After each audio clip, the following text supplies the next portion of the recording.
মুখের স্বাদ বদলানোর জন্য অনেক সময়ই আমাদের নতুন নতুন কিছু খেতে ইচ্ছে করে। একই জিনিসকেও কিন্তু নতুনভাবে বানানো যায়। যেমন এই কুমড়ো ফুলের বড়া তো বিভিন্ন রকমভাবে বানানো যায়। একবার এইভাবে বানিয়ে দেখুন। প্রথমেই কুমড়ো ফুলের বৃতি অংশটাকে কেটে বাদ দিয়ে দিতে হবে।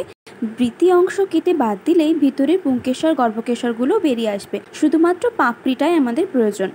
এরপরে সামান্য জিরে, 2টো কাঁচা লঙ্কা, 2 কোয়া রসুন, অল্প একটু কুচনো পেঁয়াজ দিয়ে একটা মশলা বেটে নিতে হবে।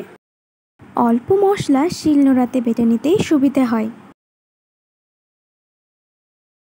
মশলা বাটা হয়ে গেলে সেটাকে তুলে রেখে দিতে হবে।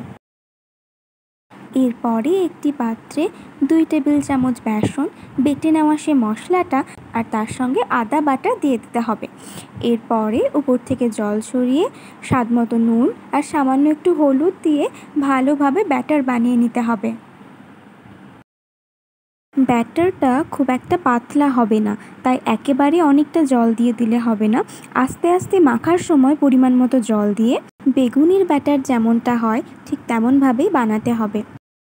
সব কিছু মেশানো হয়ে গেলে 5 থেকে 6 মিনিট ফেটিয়ে নিতে হবে। মিশ্রণটির উপরে কালো জিরে দিয়ে কেটে রাখা কুমড়ো ফুলটাকে ভালোভাবে ব্যাটারের সঙ্গে মাখিয়ে নিতে হবে এপিট ওপিট করে।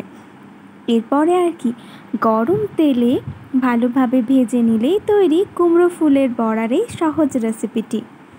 বাড়িতে একবার বানিয়ে দেখুন চটজলদি বানিয়ে ফেলার এই রেসিপিটি। আর কেমন হয়েছে কমেন্টে অবশ্যই জানাবেন।